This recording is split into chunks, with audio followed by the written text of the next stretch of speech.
जय मसीह की। मैं स्टैनली मैकवान, मेरे YouTube channel Hindi Gujarati Bible study में आपका स्वागत है। मेरे चैनल को अभी सब्सक्राइब कर लीजिए। पशु पंछी और इंसान, इन दोनों में अंतर क्या है, फर्क क्या है? जो पशु पंछी है उन लोगों को परमेश्वर ने अपने शब्द से बनाया और इंसान को परमेश्वर ने अपने हाथों से बनाया। लेकिन इन दोनों में समझदार कौन है, इसे जानने के लिए इस वीडियो को पूरा देखो। परमेश्वर ने नूह को जहाज बनाने को कहा, सभी पशु पंछियों का जोड़ा भी उसमें लाने को कहा।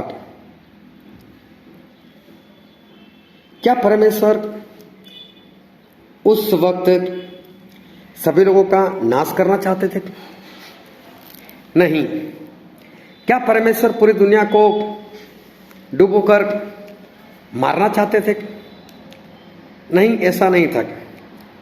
अगर ऐसा होता तो परमेश्वर जहाज बनाकर नूह को दे देते, एक शब्द बोल देते और उसी वक्त जहाज तैयार हो जाता।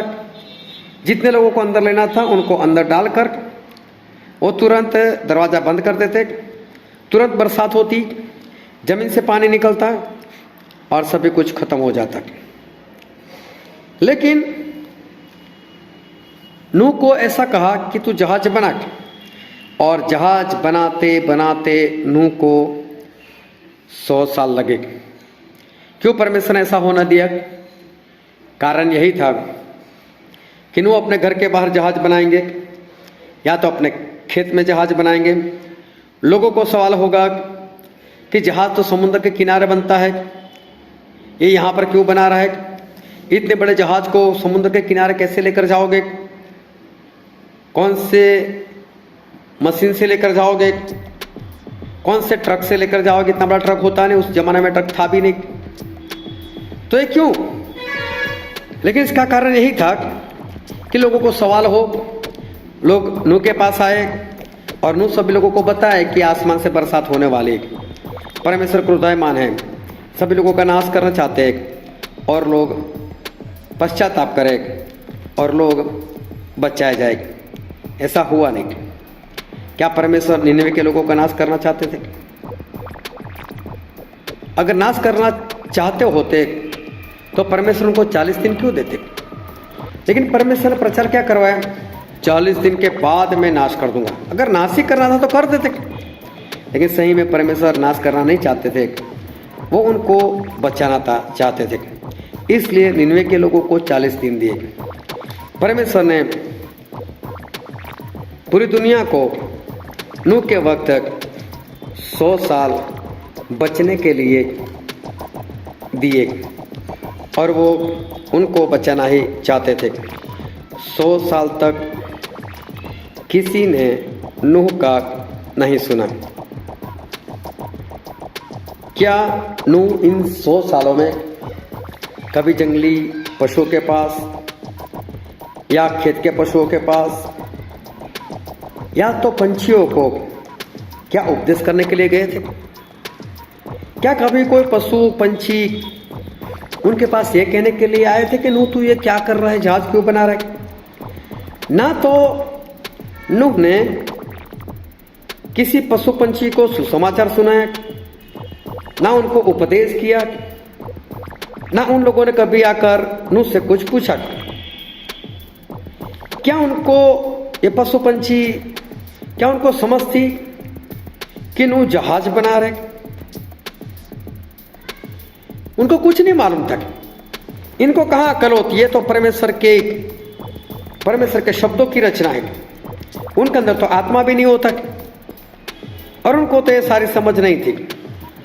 लेकिन हुआ क्या कि जब जहाज तैयार हो गया और उन्होंने एक ही बार बोला पशु पंछियों को आ जाओ जहाज में, और सभी के एक एक जोड़े जो है वो उस जहाज में आ गए। सभी पशु पंछियों का एक एक जोड़ा उस जहाज में आ गया। पर 100 साल की पुकार को सुनकर, 100 साल के उपदेश को सुनकर 100 साल के सुसमाचार को सुनकर भी एक भी इंसान वो जहाज में नहीं आया था। अभी बोलो, इंसान समझदार या ये पशु पंछी, जंगली पशु पंछी वो समझदार? दोनों में समझदार कौन? पशुओं में तो गाय भी है, शेर भी है और सूअर जैसा अशुद्ध पशु भी है। पंछियों में भी छोटी चिड़िया भी थी और बड़े शिकारी पक्षी भी थे। फिर भी सभी पशु पंछी एक मन एक चित्त होकर प्रेम से रह रहे। और इंसान देखो, एक मन और एक चित्त। जंगली पशु, खेत के पशु, छोटी चिड़िया, शिकारी पक्षी, ये सभी लोग एक दूसरे के साथ प्रेम से उस जहाज में रहने लगे। लेकिन क्या आज इंसान जो अपने आप को समझदार मानता है, क्या वो एक मन एक चित्त है? आज इंसान इंसान ही नहीं रहा।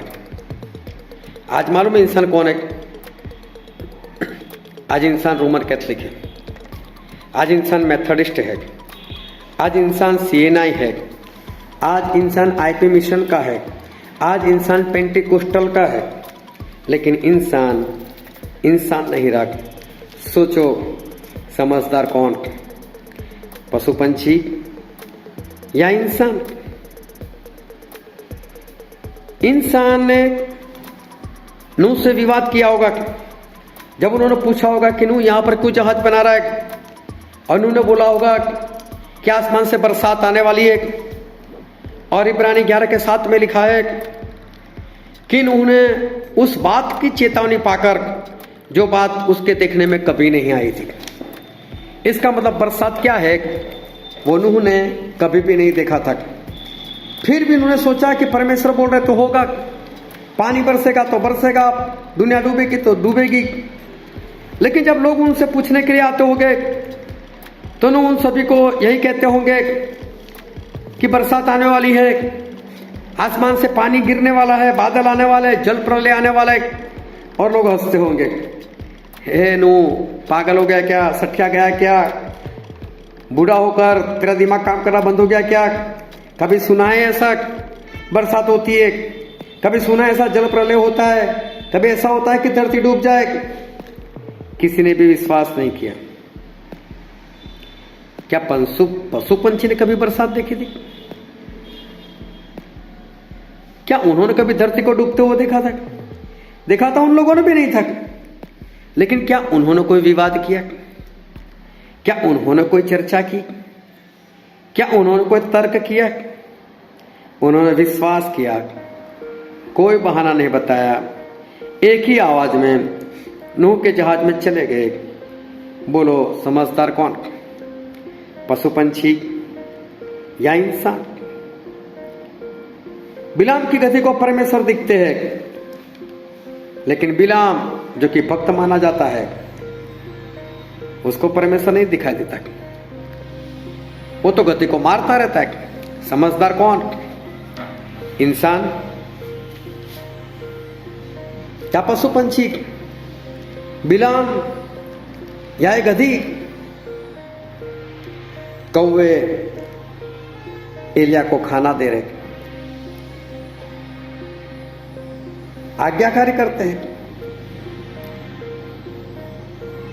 देखो, अपना खाना जो कौवे को पसंद है ऐसा खाना वो पूरी ईमानदारी से एलिया को दे रहे। और विश्वासी लोग तो सेवक का ही खा जाते हैं। सेवक का छोड़ो, परमेश्वर का 10वां हिस्सा खा जाते हैं ना। समझदार कौन? कौवे या विश्वासी लोग? दोनों में समझदार कौन? जब यूना को समुद्र में डाल दिए गए और परमेश्वर ने एक बड़ी मछली भेजी और उस बड़ी मछली ने यूना को निगल दिया। जब हम खाना खाते हैं तो खाना खाने के बाद हमारे पेट के अंदर, जठर के अंदर एक नाड़ी होती है जिसमें से तेजाब निकलता है। वो हमारे खाने को पिघाल देता है और इससे खाना हमारा पचन हो जाता है। लेकिन जिस मछली ने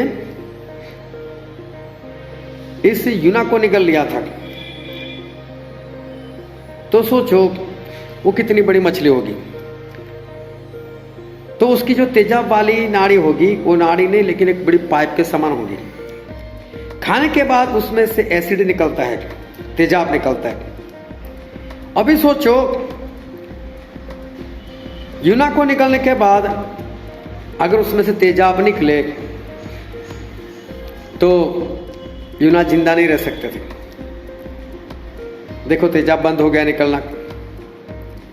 इतना ही नहीं, अगर उसके बाद अगर ये मछली पानी पीती है, अगर उसे प्यास लगती है और वो पानी पीती है, तो पानी भी इतना होगा कि पेट के अंदर यूना तो डूबकर मर जाएंगे। तब मछली तो पानी नहीं पिया। अरे हो सकता है मछली भूखे पेट और दूसरी बड़ी बड़ी मछलियों को खा जाए, खुद के जैसी नहीं लेकिन खुद से छोटी मछली को निगल जाए, और वो मछली पेट में आने के बाद यूना को निगल जाए। ऐसा भी तो हो सकता था। तो इस मछली ने तो कुछ खाया भी नहीं, इसका मतलब मछली ने खाया नहीं, पिया नहीं, तो मछली तो उपवास कर रही है। और इंसान बोलता है मुझसे तो उपवास नहीं होता। तो दोनों में समझदार कौन? इंसान या जानवर? परमेश्वर ने इन पशु पंछियों को, जानवरों को आत्मा ने दिया, लेकिन हमको दिया है। फिर भी इंसान में इतनी समझ नहीं जितनी पशु पंछी में है। सारे पशु पंछी को परमेश्वर ने टेढ़ा बनाया है लेकिन सीधे चलते हैं, और इंसान को सीधा बनाया पर चलता टेढ़ा है। मुझे बताओ समझदार कौन? आज मैं सारी बातें आपके ऊपर लाता हूं और आपसे कहता हूं कि आप अपने आप को जांचो, अपने आप को परखो और बोलो कि समझदार कौन? पशु पंछी या इंसान? क्या आप पशु पंछी से ज़्यादा समझदार हो या नहीं? ये मुझे कमेंट में जरूर बताएं। परमेश्वर आपको आशीष दे। आमीन।